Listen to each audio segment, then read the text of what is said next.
Hey, what's going on? I'm Brian Ogilvy, author of How to Conquer Yourself, Discipline and Willpower for the Conscious Creative Thinker.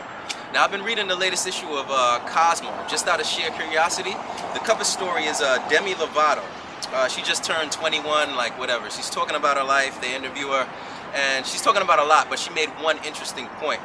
And you know, celebrities are interesting like that because you give them a shot, they'll like surprise you with some of the more provocative or insightful ideas that they have in their head. They're not all just, you know, mind slave automatons just looking for attention.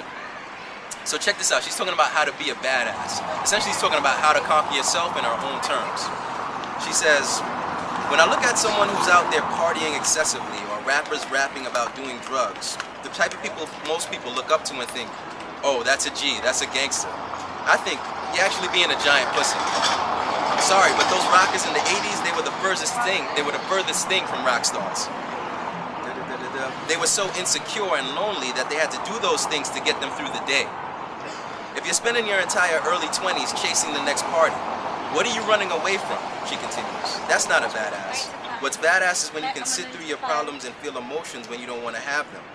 There have been nights where I've had to sit on my hands because I wanted to act out, because I was physically incapable of sitting still with the pain that I was dealing with and other things that happened.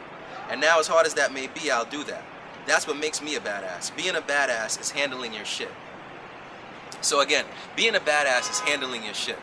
And it resonated with me because that's one of the main reasons why I do this, why I have this YouTube channel, why I wrote the book, why I have a site, etc. For me, I spent a lot of my early childhood avoiding this kind of thing. I was always drawn to self-exploration. I was always drawn to self-knowledge. I was always drawn to conquering yourself and disciplining yourself. But I was afraid that I wouldn't get the approval of my peers because of it. So I hid that fact from my life in general, and because I hid that fact, like a lot of my own growth was forestalled.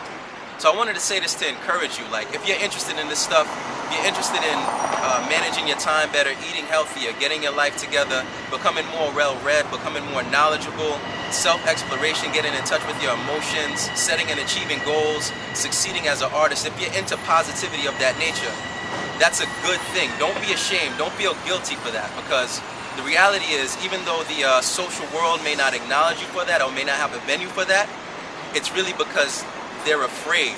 And a lot of the things most people are drawn to, it's their way of avoiding what you yourself have the strength and the courage to explore. So remember, conquer yourself, because being a badass is handling your shit. Thank you, and take care.